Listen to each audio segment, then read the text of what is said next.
Buenas amigos y amigas de Spanish Libertarian, ¿cómo estáis? Seguimos con las entrevistas, seguimos entrevistando a personas que están dando la batalla cultural, seguimos con personas que están en el mundo de la comunicación y youtubers, que es el perfil que ya sabéis que a mí me gusta.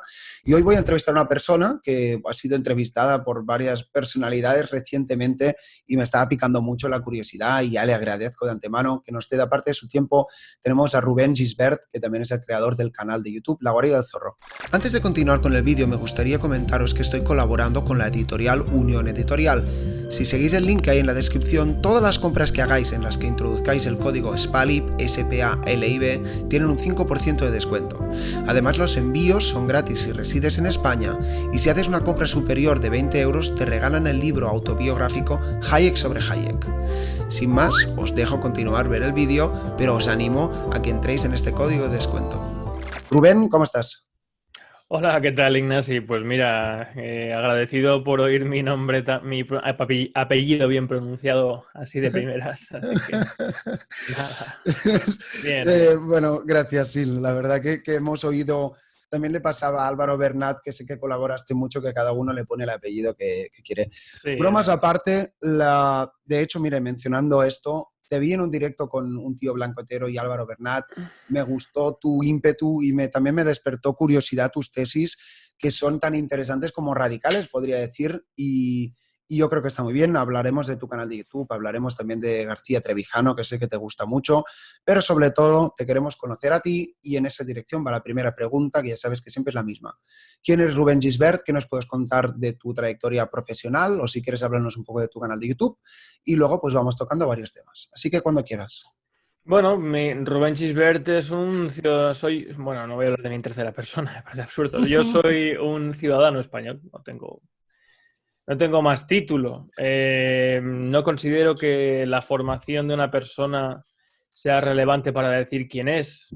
Yo soy republicano porque creo que un título no hace un hombre, a pesar de que yo busco la libertad política, y eso implica que los ciudadanos elijan su forma de Estado, sea monarquía o sea república. Pero bueno, lo que quiero decir con esto es que no creo que mi formación académica me defina. Yo, como bien has dicho, no es que me guste don Antonio García Trevijano, es que fue mi maestro, trabajé con él, llegué a ser su secretario durante un periodo de su vida. Y luego pues inicié este proyecto de La Guardia del Zorro, que es mi canal de YouTube en solitario, pues también difundiendo las ideas que él ha difundido durante toda su vida de la libertad política colectiva. Pero bueno, si alguien, supongo que a la gente sí que le interesa estas cosas, yo soy graduado en arte dramático, en Derecho, y tengo el máster de acceso a la abogacía. Ok, bueno, pues si te parece, vamos a empezar por tu canal de YouTube y luego si quieres, pues también hablaremos de Trevijano. O no, mira, te haré una pregunta incluso antes. ¿Qué hay antes de tu canal de YouTube? ¿Qué es lo que te motivó a empezarlo? Y si quieres también, cómo ha ido creciendo tu canal y cómo has ido también aprendiendo tú durante el camino. Bueno, pues yo lo que he pretendido desde siempre es querer ser libre, que es un término que yo entiendo que pueda ser un poco difuso y vago hoy en día. Libre en el sentido clásico de lo que es la palabra libertad. Es decir, yo lo que quiero es que el poder no me moleste en mi día a día, en mi trabajo, que no me robe. Entonces, todas estas cosas que yo desde pequeñito he ido viendo en España, y siempre pues hemos oído todos los de nuestra generación lo mismo, ¿no? No, es que España es una mierda, no, es que España es un país, no sé qué.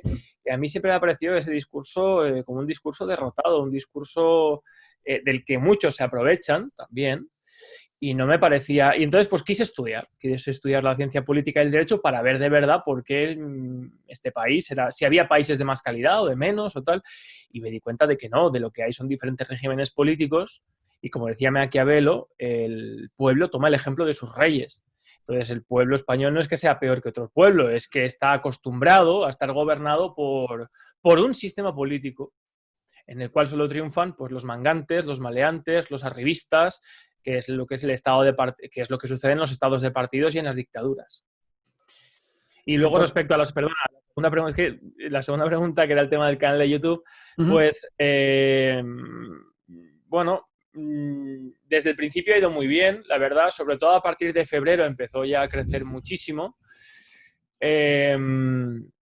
Empezó a crecer bastante a raíz de unos 500 suscriptores diarios, y luego ya hice mi colaboración, que sigo colaborando con Jesús Candel, el médico de Jesús Candel, alias Spiriman, luego con Joan Planas, luego con un tío blanco hetero, con Sergio, y eso pues ha hecho que el canal también se vaya difundiendo. Pero bueno, desde antes de estas colaboraciones, la verdad es que el canal tenía muy buenas cifras, y yo creo que es por las ideas que yo defiendo, que son tan esenciales y tan verdaderas en sí mismas, y al mismo tiempo están tan defenestradas de la opinión pública y prohibidas en el espectro mediático español, que simplemente el hecho de que se expongan con claridad, conocimiento, sensatez y sentido común, pues al espectador ya le hace marcar la diferencia a lo que estamos acostumbrados a ver en la televisión y en los medios de comunicación, que es artificio, falsedad, maniqueísmo, discursos que ya están dirigidos, sabemos ya lo que va a decir uno, lo que va a decir el otro, eso la gente ya no es que ya no le interesa, es que ya estamos cansados de eso. No sabes cuán de acuerdo estoy. Entonces entremos de pleno en tus ideas. Has hablado de la libertad política, has hablado de la idiosincrasia de España. Hablemos un poco de esto. ¿Qué es la libertad política? Quizás sería la parte 1 de la pregunta. Y no sé si la consecuencia nos vendría a decir que es que no tenemos Estado de Derecho en España. Yo sé que también te pones muy radical en torno a estos temas. Vamos entrando un poco a ver si yo y los espectadores podemos ir aprendiendo de ti. Sí, bueno, a ver, yo no me considero que yo me ponga radical, considero que yo soy radical en lo que significa radical. Radical viene de raíz, que es el origen de las cosas. Entonces, para mí es muy importante ver los problemas y los males que tenemos desde el origen, desde el problema. A mí no me sirve que si mi coche pierde agua, ir poniéndole agua, sino arreglar la fuga, ir al origen. Eso es ser radical. Por eso, de hecho, en España, en toda la historia, ha habido siempre partidos que se llamaban radicales. Lo que pasa es que bueno, no sería muy largo entrar ahí, pero una tergiversación de la historia y sobre todo de los movimientos y de los partidos que se han llamado radicales en la historia de España, han hecho que socialmente se confunda radicalismo con extremismo, que no es lo mismo. Dicho esto, ¿qué es en este sentido, en esta sección, la libertad? ¿Qué es la libertad en origen? De manera sustantiva, sustancial, primigenia. Bueno, pues la libertad es la capacidad que tenemos nosotros mismos para decidir cómo queremos vivir. Así en sentido amplio. El ser humano es un ser social, necesita vivir en sociedad. Entonces, la libertad de uno depende también de los demás, porque somos una sociedad y depende de cómo nos organizamos en sociedad, una persona puede actuar o no. Por eso, la libertad no son derechos, que es lo que piensa el liberalismo y la corriente tradicional liberal, que es que la libertad es yo poder hacer y decir lo que yo quiero. Esos son derechos. Y el derecho, por definición, es una concesión, una facultad. Tú tienes derecho cuando otra persona te concede ese derecho o te da ese derecho. Pues bien, en la teoría de la historia de la ciencia política, la libertad es que ese derecho no te lo concede un poder al margen de la propia sociedad y la propia comunidad, sino que la propia sociedad y la propia comunidad se da sus propios derechos y como se los da a ella por mayoría son irrevocables. Esta es la definición, digamos, que he hecho así por encima y para que todos nos entiendan de qué hablo cuando hablo de libertad, es la definición de lo que es la democracia. La democracia es demos, kratos. Demos es pueblo, kratos es fuerza. Es la fuerza del pueblo. Entonces es el pueblo el que tiene la fuerza para legislar y darse sus propias leyes. Democracia, como os he dicho, Estado de Derecho, no es lo mismo que Estado de Derecho. En España hay Estado de Derecho. Estado de Derecho, el origen de la palabra Estado de Derecho fue definido en el siglo XIX por Robert von Moll, que es el padre de la sociología alemana. Y lo define como para diferenciar el Estado de Derecho al Estado policíaco. Y él dice que, como evidentemente el Estado no puede poner al lado de cada ciudadano un policía que le obligue a cumplir las leyes, tiene que haber un mecanismo coercitivo en la propia ley que obligue a todos a su cumplimiento. Y eso se llama Estado de Derecho. Es decir, el Estado de Derecho no es más que allí donde hay ordenamiento jurídico. Por eso, cuando la gente dice Estado de Derecho como si fuera democracia, ahí ya está la campanita de la demagogia, la campanita de la falsedad, de tergiversar las palabras y de confundir a la gente. No, Estado de Derecho es simplemente ordenamiento jurídico. Un Estado que se rige por el derecho en vez de por la fuerza. Entonces, Stalin, Hitler, Franco, Gengis Khan, todo eso eran estados de derecho. Otra cosa es la democracia. La democracia es la forma política y constitucional que instituye la libertad colectiva o la libertad política. Que eso solamente ha pasado en la historia en la Revolución Norteamericana, la Constitución de Estados Unidos, parcialmente antes en el parlamentarismo inglés, aunque no es democracia, pero sí hay un régimen es un régimen representativo, y parcialmente en Francia en la reforma de Gaulle de la fundación de la Quinta República de 1958. Al margen de esos casos, no hay libertad política en ningún otro país de Europa. Bueno, muchos temas, has tocado muchos temas. Has hablado del liberalismo como si algo que estuviera en contraposición de lo que estás diciendo, pero yo veo que va en la misma dirección y por ahí va mi pregunta. Siempre que se habla de un sistema político liberal, como mínimo del grupo intelectual del que yo vengo, se pone como ejemplo a los padres fundadores de la Fundación Americana, de Estados Unidos. Entonces, si quieres, hablemos de ellos. ¿Qué es lo que hablando de libertad política, qué es lo que entendieron los padres fundadores para crear como esta infraestructura, no sé, legal, jurídica, legítima y en última instancia incluso cultural, ¿no? Para que pues, las ideas de la libertad política pudieran emerger en Estados Unidos? Sí, pero los padres fundadores de Estados Unidos no eran liberales. John Adams, Hamilton, Jay, Madison, Franklin, toda esta gente no eran liberales. El liberalismo además es una corriente política que se consolida o, digamos, se instituye posteriormente en el siglo XIX, sobre todo a través de los economistas ingleses, que son, pues, sobre todo, fundamentalmente Stuart Mill, y bueno, yo siempre cito la disquisición entre Stuart Mill y Walter Bagehot. No, los norteamericanos inventan la democracia por azar, huyendo del parlamentarismo inglés. Y de hecho es un inglés, Tom Paine, quien a bordo del Pennsylvania Paquebot, llevado un vendedor de fajas para mujeres, de un hijo de un artesano, que quería ser periodista, Tom Paine, el que en Estados Unidos escribe el sentido común, y es el que funda con ese escrito el patriotismo norteamericano. Fue el primer bestseller que entonces tuvo nada más y nada menos que 20 millones de impresiones, de copias, ¿no? Es un inglés el que inventa el patriotismo norteamericano. Los que hicieron la Revolución Norteamericana eran ingleses y de hecho querían ser ingleses. Pidieron la igualdad al Parlamento inglés, que se la denegaron, aunque le fue apoyado nada más y nada menos que por Burke. Entonces ellos, en reacción para huir de los males que habían tenido, de la falta de representación política, del expolio económico por parte del rey Jorge, inventan sin querer lo que Hamilton llama la república, la democracia representativa o república constitucional. Y con eso inventan la democracia porque añaden a la representación política que ya existía en Inglaterra y que sí que es de tradición liberal, la separación de poderes. Que de eso el liberalismo no quiere saber nada, porque la separación de poderes implica que es la nación la que tiene la facultad legislativa única y exclusivamente y el ejecutivo la potestad ejecutoria. Pero ambos poderes no están relacionados entre sí, y al no estar relacionados entre sí no son controlables por ninguna élite, ni económica ni política. Volvemos temporalmente a España. Entonces, has dicho que aquí no tenemos libertad política y me gustaría saber quizás por qué, si es por nuestra idiosincrasia social, cultural. También yo sé que estás muy en contra, o entiendo yo, de la Constitución del 78. Hagamos un análisis e incluso te pediría a ver alguna posible solución, ¿no? ¿Qué es lo que tiene que pasar aquí desde tu punto de vista para que los ciudadanos podamos tener esta soberanía, vamos a decir, a la que tú estás apelando? Bueno, son muchas preguntas. Primero, hay que establecer, como bien has dicho, qué es lo que tenemos en España. En España no hay democracia y, por lo tanto, no hay libertad política. ¿Por qué? Porque la democracia, como bien he dicho, implica que es el pueblo el que, a través de... Hoy en día, hay mucha gente que cree que la democracia solamente puede ser la directa, la de Pericles. Eso, en una población de 40 millones de habitantes, es casi como que infantil pensarlo.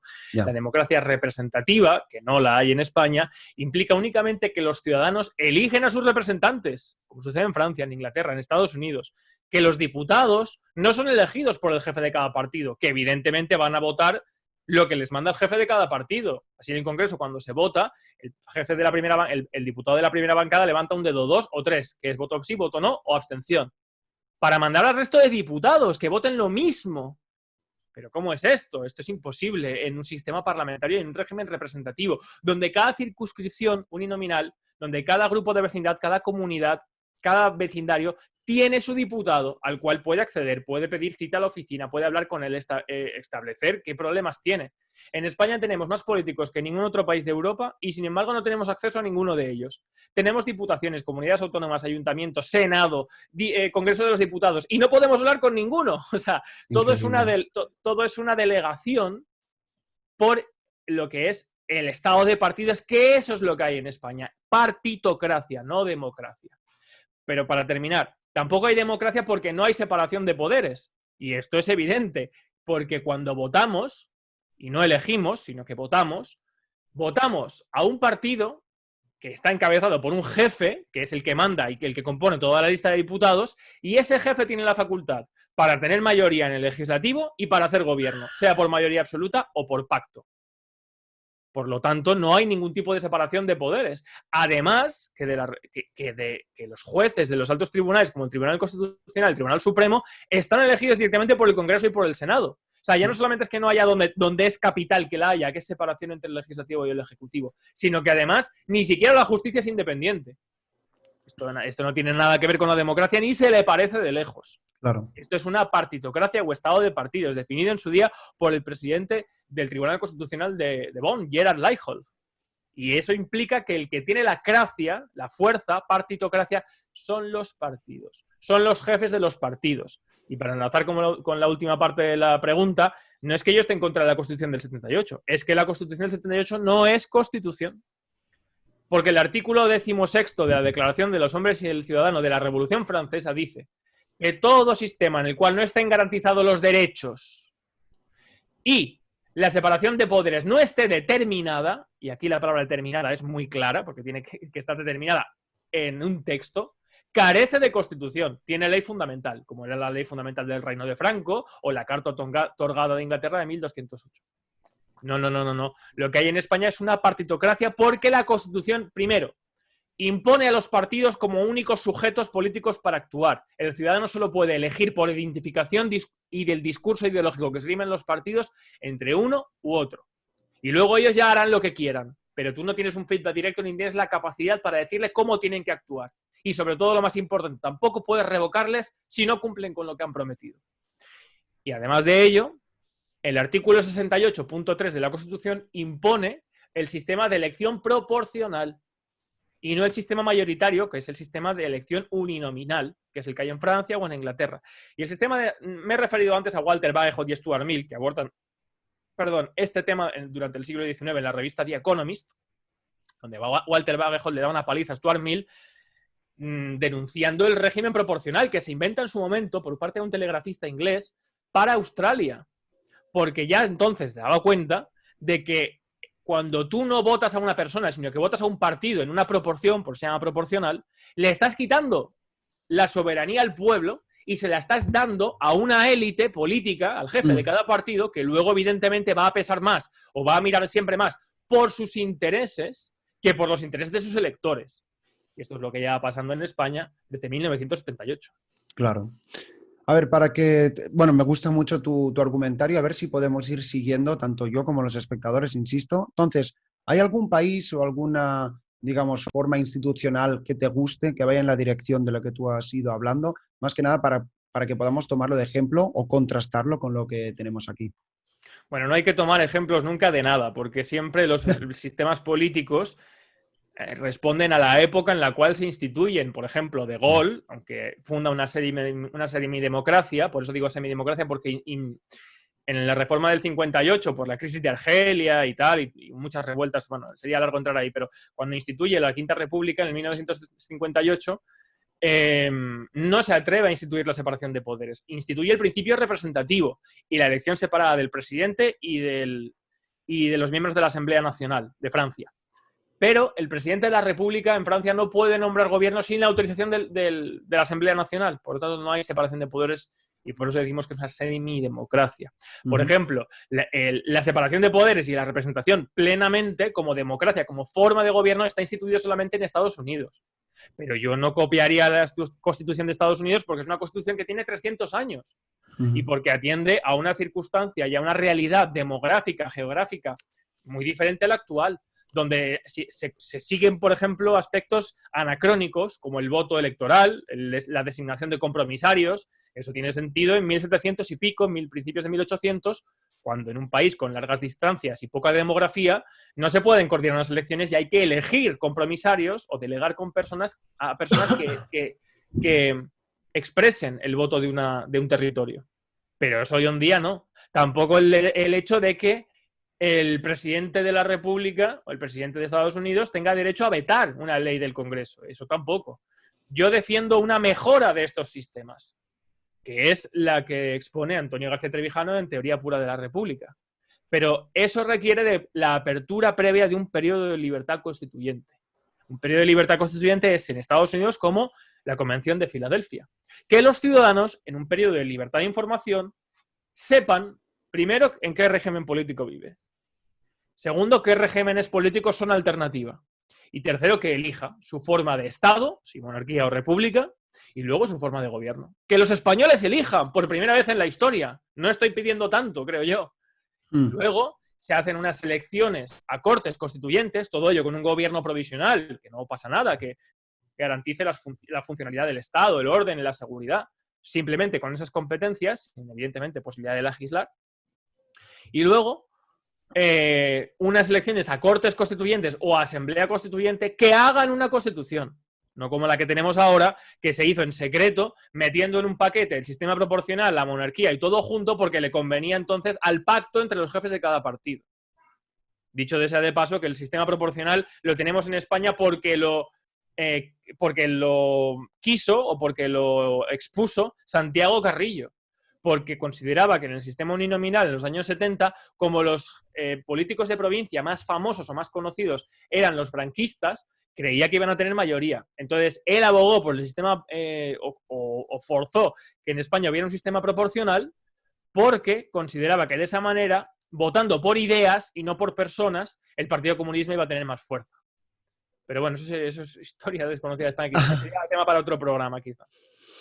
Entonces, bueno, te sigo escuchando, me gusta lo que dices, vamos a decir. Entonces, la pregunta para ser realistas es ¿cómo llegamos hasta aquí? ¿Cómo dinamitamos y reformulamos el sistema, ¿no? Porque parece que estas oligarquías o casi mafias, diría yo, la pregunta que me viene a la cabeza es ¿qué incentivo tienen de que los ciudadanos nos emancipemos de ellos, vamos a decir, o que destruyamos los cimientos para crear otras instituciones más sanas y demás? ¿Hay alguna manera? Yo sé que tú has hablado de no votar. No sé si es única y exclusivamente esta, porque sí que es verdad que el ciudadano medio pues parece que está más por los vídeos de TikTok que para reflexiones así. Entonces no sé exactamente cómo llegar, te lo pregunto con toda la honestidad del mundo. Sí, bueno, no votar es necesario, pero para nada es lo único, ni muchísimo menos. Vamos a ver.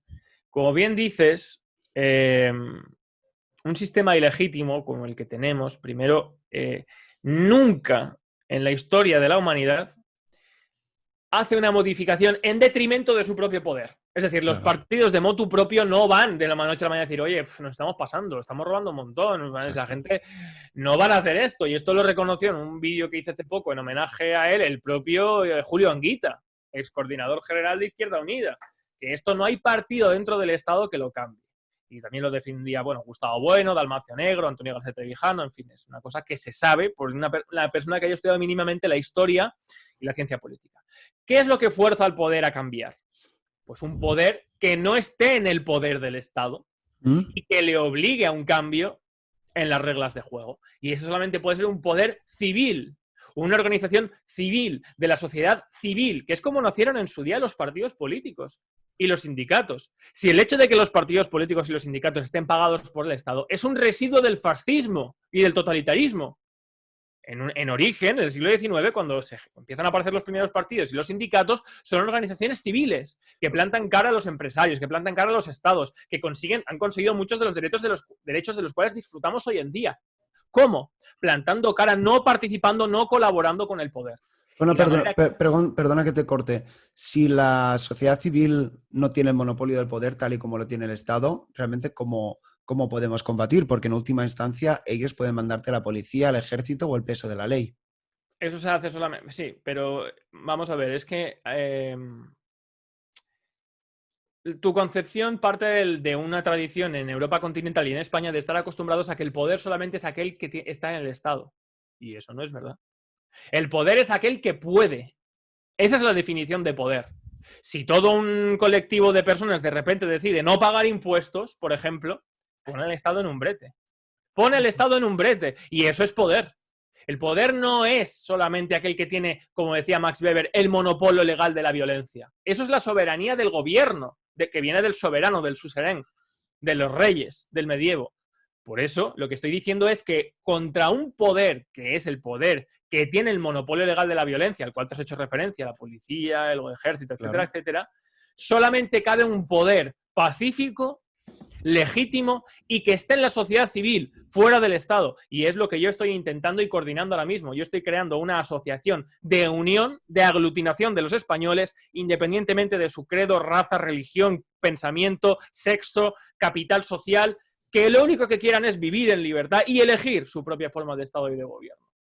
Eso es lo que yo estoy ahora mismo organizando y ya estuvo en su día organizado, pero bueno, poco pronto veréis qué movimiento es y espero que seamos muchos en él exigiendo libertad política colectiva. Y el día que en España, como el propio Margallo, exministro del Interior, en un vídeo muy cortito que tengo en mi canal, el día que en España haya una abstención superior al 50%, el régimen político quedará deslegitimado. Porque es un régimen ilegítimo. Entonces, la no participación voluntaria de él le deja solamente con lo que tú has dicho, con la ley, con la fuerza. Y un régimen que se sostiene únicamente con la fuerza y con la ley, con cualquier escrache, con cualquier movilización civil, con cualquier aspecto, movimiento popular que ponga en un brete o que obligue al Estado a ejercer esa fuerza, hace que caiga. Eso lo hemos visto hace poco, nada más y nada menos que en Chile, donde un descrédito de la clase política tan grande y una movilización popular por el encarecimiento del transporte público ha llevado a que el 25 de octubre tengan un referéndum para ver si abren un periodo de libertad constituyente o siguen con la constitución actual. Una revuelta por la subida del precio del transporte público. Por eso lo que hay que hacer es, primero, no votar y segundo, organizarse social, civilmente, con amigos, con familiares, con el vecindario, para coordinar una acción política de no participar con ningún partido, de no seguir participando del régimen, de que hasta que no nos dejen elegir nuestra forma de Estado y nuestra forma de gobierno, no participar ni comprar el discurso de ningún partido. Que aprovecho para decir que la partitocracia solamente se alimenta y se consolida a través de la división ideológica y la fractura social, a través de discursos fabricados, el neofeminismo, la inmigración, Cataluña, España, todos esos son aspectos que realmente no importan el día a día, no afectan los intereses del día a día de los españoles, pero se genera para que tú te adscribas ideológicamente y puedas dividir y polarizar la asociación para controlarla. Dejemos de comprar ese discurso, dejemos de alentar esa división social que lleva durante los últimos 40 años creando la peor España que hemos visto en décadas. Digo la peor a nivel de dignidad como pueblo. Dejémosles que caigan, dejémosles vacíos. Y veréis, os daréis cuenta cómo haremos una revolución pacífica que dará una lección al mundo. Y no hay que dejarse ni asustar ni seducir por la palabra revolución, porque no implica más que un cambio en las instituciones del Estado. Bueno, Rubén, valoro el ímpetu, la verdad que me gusta, pero me surgen varias preguntas. Entiendo, corrígeme si me equivoco, que estás hablando de desobediencia civil. ¿Van por ahí los tiros? Sí, claro, no, claro, la desobediencia. O sea, no votar en sí mismo ya es un acto de protesta y de toma de dignidad como ciudadano. Porque el voto es para elegir. Si no te dejan elegir, ¿para qué vas a votar? Bajo Franco también se votaba. Claro, pero la pregunta que me viene a la cabeza, el otro día entrevisté aquí a Axel Kaiser, que es un libertario chileno. Has mencionado a Chile. Entonces la pregunta es, ¿qué puede pasar también con cierta desobediencia civil? Es decir, si personalmente, si se monta una revolución como era la de ahí, que en última instancia, desde mi punto de vista, quiere inocular ideas cuasi marxistas en un otro escenario institucional en Chile, casi que me quedo con lo que tenemos. No sé si entiendes un poco mi reflexión, si la compartes o la quieres rebatir. Yo no creo que el miedo tenga que ser un condicionante para la libertad. Bueno, Ni hay que tener miedo. define libertad, porque, o sea, si hay cierta gente con cócteles Molotov, vamos a decir, igual yo no quiero ese tipo de desobediencia. La libertad la he definido antes. Bueno, hay gente que decía bajo Franco, ¿para qué? Si estamos bastante bien, ¿para qué vamos a revolvernos?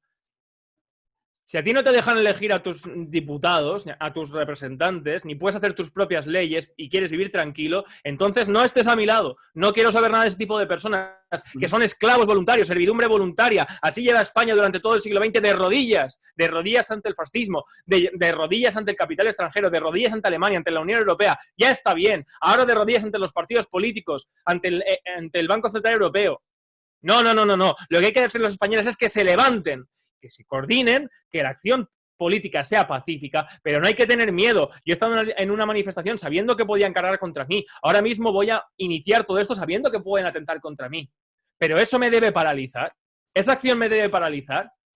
¿Debo renunciar a poder elegir qué tipo de país quiero o cómo quiero vivir en sociedad por miedo? No. Ya basta de tener miedo. Que luego haya gente que quiera, por supuesto, en un periodo de libertad constituyente, pues seguro que los independentistas intentarían hacer de su capa un sayo, y los comunistas, y estos y aquellos, pero ahí entra el liderazgo, y ahí entran los movimientos que están impulsados con conocimiento y no por reacción, como el 15M, que era un movimiento de indignados.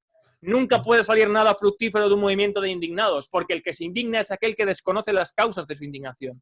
Un indignado no se puede... es una persona que actúa o reacciona respecto a algo que él no se esperaba. Si tú vas no sé, si tú vas a un... no sé cómo decirlo. Si tú tienes la casa sin puertas y ventanas, las tienes abiertas a todo el mundo, y llegas un día y te han robado, pues evidentemente no te puedes indignar, porque conoces por qué te han robado. Irás a la comisaría y se reirán de ti. Eso es un indignado, una persona que dice, bueno, es que los políticos nos roban, sí, pero no nos roban porque sean malos políticos, sino porque el sistema lo permite. Exacto. Porque hay mecanismos para que no se robe. Se llaman separación de poderes, llevan 300 años inventados, pero como el señor Alfonso Guerra ya dijo en su día que Montesquieu había muerto, pues por eso llevamos aquí que si la infanta Cristina, los millones de Juan Carlos, Puyol, los ERE, la Gürtel, y eso es solamente lo que ha salido. Porque debajo hay miles y miles y miles y miles y miles de millones y cientos de jueces que no se atreven cuando les llega una querella o les llega una denuncia. Y eso lo sé de primera mano. Lo que quiero decir es, a tu discurso y al de cientos de españoles que dicen, bueno, a mí, mientras más o menos pueda mirar al fútbol, tengo una hamburguesa y tal, pues tampoco me importa mucho que de repente me puedan meter en mi casa dos o 3 meses confinados sin que yo pueda hacer nada, decretando un estado de alarma en fraude de ley, que en realidad es un estado de excepción, porque primero vulnera la Constitución y segundo vulnera la Ley 4 de 1981 del 1 de junio, que establece que para eliminar, suprimir o suspender el derecho 16º de la Constitución española, que es el de libertad ambulatoria, el de libre circulación de las personas, hace falta una previa aprobación de la Cámara según el artículo 20 de esa ley. Y eso no se ha hecho. Se ha hecho de facto una suspensión del derecho de libertad ambulatoria únicamente con el estado de alarma, cuando no se contempla para eso. Luego se aplicó, por ejemplo, en Cataluña el 155, cuando lo que cabía en ese momento también era el estado de excepción, porque el 155 no faculta, por ejemplo, para disolver un estado autonómico, un gobierno autonómico. El 155 no dice eso, que lo lean tus espectadores. Cuando el poder no está controlado, no tiene un contrapoder, puede actuar arbitrariamente. Y eso es lo que debe dar pavor al ciudadano. Porque ahora, que vienen circunstancias económicas muy difíciles, nada va a impedir al Estado español revertir derechos como el de libertad de información, como el de libertad de expresión, si se ve amenazado. Porque los derechos que se dan se pueden quitar. Los derechos no se tienen que dar, se tienen que conquistar pacíficamente, con cabeza, con estudio. Yo llevo 10 años de mi vida estudiando ciencia política y derecho para saber por qué no soy libre y para saber qué alternativa ofrecer. Y en definitiva, el coeficiente de adversidad de las cosas, que algo sea muy difícil, no puede ser jamás un condicionante para nuestra libertad. Bueno, te ha quedado muy épico este final. Más o menos para ir terminando, Rubén, otra pregunta que me surge mientras te estoy escuchando, igual es un poco redundante, pero creo que está bien hacerla, que es ¿de qué línea política quizás eres tú, ¿no? Porque te escucho y a ratos me pareces medio anarquista, a ratos parece de derechas, a ratos parece de izquierdas. Digamos, vamos a decir que España ya tiene esta libertad política. ¿Cuál sería el escenario que tú verías preferible dentro de lo que sé que a veces, ¿no? Izquierdas, derechas son etiquetas un poco arcaicas, pero creo que entiendes por dónde va mi pregunta. Sí, pero tu pregunta va dirigida hacia lo que los españoles en principio no van a entender o no están acostumbrados a ver. Yo no soy de derechas ni de izquierdas. No soy de derechas y de izquierdas porque para ser de derechas y de izquierdas primero hace falta tener libertad. En España no hay derechas ni hay izquierdas, solamente hay una cosa, socialdemocracia. La socialdemocracia es la corriente política que solamente busca la conquista del poder. A los partidos solo les interesa llegar al poder, a Vox, a Podemos. Ellos dirán evidentemente lo que tengan que decir para conseguir votos. ¿Para qué? Para llegar al poder.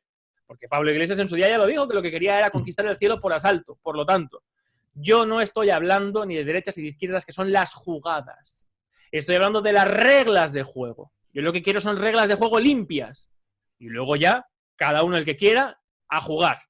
De derechas o de izquierdas, pero, conservador. Yo te pregunto a ti, digamos, una vez ya tenemos esas reglas del juego, entiendo que cada uno tiene un caso futurible que le sería más... No sé, pero es que yo no quiero actuar en política, yo no quiero ningún cargo ni formar parte de ningún partido, ni quiero nada. Yo lo que quiero es vivir en libertad. Vivir en libertad. Es que parece tan raro de escuchar en España. Vivir en libertad, que es simplemente poder elegir a mi diputado y que el pueblo podamos hacer nuestras propias leyes. Y a conveniencia ya veremos si nos conviene elegir una persona más conservadora, más progresista. Aparte que lo que entendemos hoy en día como de derechas o de izquierdas no tiene ningún sentido. Porque derecha e izquierda nace en la Revolución Francesa, donde los de la izquierda, en los que se le piden en la Asamblea que se sitúen a la izquierda del edificio, para estar de acuerdo o no del derecho de veto del rey. Y los que estaban a favor de que el rey pudiera vetar leyes se pusieron a la derecha, que son las personas que pues, quisieron que conservaran los privilegios y tal. Hoy en día toda la clase política española está en esa línea, está en conservar los privilegios del Estado, porque evidentemente todos los partidos están en el Estado y no quieren ver afectado su poder. Pero desde Vox hasta Podemos todos son iguales porque carecen de ideología y solamente se abrazan a los cargos. Por eso yo lo que quiero, yo no soy, si quieres un apelativo o una etiqueta, podrías decir que soy en contraposición a la socialdemocracia, podrías decir que soy formaldemócrata o revolucionario de la libertad. Tampoco soy anarquista, aunque tengo mucho respeto por los anarquistas, porque el anarquismo se basa en que los hombres puedan llegar a ser ángeles, en basar el gobierno de la sociedad en la confianza mutua, y evidentemente eso va en contra de la naturaleza del propio ser humano. Por eso no soy anarquista. Yo creo que el Estado es un mal, pero es un mal necesario. Lo que pasa es que el Estado tiene que estar atado y controlado por la sociedad civil. Me quedan dos preguntas. Has hablado antes de Europa y también has hablado de soberanía. Me gustaría saber tu opinión dentro de la situación en que nos encontramos. ¿Crees que es beneficioso que España esté en la Comunidad Económica Europea? Porque aquí también, incluso en el liberalismo, hay opiniones para todo y la verdad que me interesaría saber tu tesis, Rubén. Bueno, como he dicho, yo no soy liberal. La Unión Europea nació mal. Nació mal en el sentido político, porque nació como una unión económica, que posteriormente ha tenido un desarrollo político, por lo tanto ya vamos mal. Una unión política de los Estados Unidos de Europa, eso sería una maravilla, donde cada país conservara evidentemente su soberanía, pero tuvieran una coordinación política porque Europa tiene una existencia real y Europa no es la Unión Europea. Claro. No tiene nada que ver. Es como decir que España es lo mismo que el Estado español, para nada. Eso es lo que pretenden los españolistas o los catalanistas o todos los independentistas. Quieren decirte a ti qué es la nación, cuando la nación tiene una existencia real, sustantiva y sustancial como hecho histórico que no se decide. Yo no decido si soy español, francés o alemán. Yo no decido porque hable una lengua o tenga un dialecto, porque la cultura de mi región sea diferente. Pero bueno, eso sería entrar en otro debate. Yo considero que la Unión Europea es un mal hoy en día. Es un mal hoy en día porque al nacer de una estructura económica, aquellos que la fundaron marcaron las reglas de juego que les beneficiaban económicamente.